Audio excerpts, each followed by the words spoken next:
يا ابني افهم بقى، اللي قدامك ده هيبقى اشهر مدرس ثانويه عامه خلال الكام سنه الجايين دول. يا دي انت جايب 50% في الثانويه العامه وعيد هيجي 3 مرات لحد ما جبت المجموع ده كمان يا فاشل. بعد اذنك يعني 50% واتنين من عشرة. انا اسف حقك عليا، اصل ال2 من 10 دول اللي هيخلوك عالم فضاء. اديك قلتها عيدها 3 مرات، ابقى انا معيد في الثانويه العامه، ومين بقى غير المعيد يدرس؟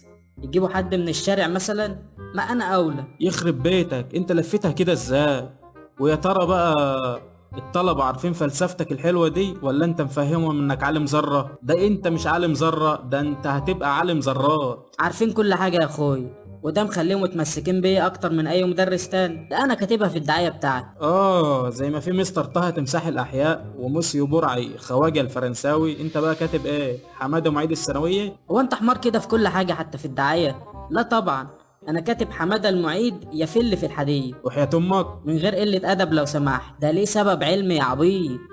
طبعا، زي ما في دوره حياه ذبابه الفاكهه في كمان دوره حياه النصاب. من فضلك انا ما اسمحلكش، ده انا مربي اجيال. قصدك مضيع اجيال؟ الله يخرب بيتك، هو التعليم ناقص؟ طب افهمني بس وانا هقنعك، مش في حاجه اسمها خبره ايجابيه وخبره سلبيه؟ ايوه. انا بقى عندي الخبره السلبيه. ازاي يعني؟ انا عرفت كل الاخطاء اللي ممكن الطالب يقع فيها، لاني وقعت فيها قبل كده ومريت بيها وتسببت في سقوطي. يا سلام. وكل الطلبه دول هقول لهم على الاخطاء دي فما يعملوهاش، وبالتالي هينجحوا طبعا. صدق يا ده انا اقتنعت، انا اشتريت يا حماده. اهو هم كمان اشتروا وخدوا. خدوا ايه؟ جدول الحصص يا عماد، واحترم نفسك. وعلى كده بقى جالك زباين حكم ده السيزون بتاع الدروس؟ ما انت سامعنا اهو يا ابني، مواعيدي محجوزه لحد 3 الفجر. ما شاء الله يا ما شاء الله. طب يا اخي طالما ربنا فتحها عليك كده اشتري لك موبايل بدل ما انت بتتكلم بموبايلي. الحقيقه يا عماد انا قاصد ده، مش عايز حد يعرف لي طريق جره، وخصوصا بعد الامتحانات. حماده انت هتورطني ولا ايه؟ انا ابتديت اتوغوش منك. ولا توريطه ولا حاجه، انا جايبك اصلا عشان موضوع تاني خالص. خير يا جلاب الخير. التوك توك بتاعي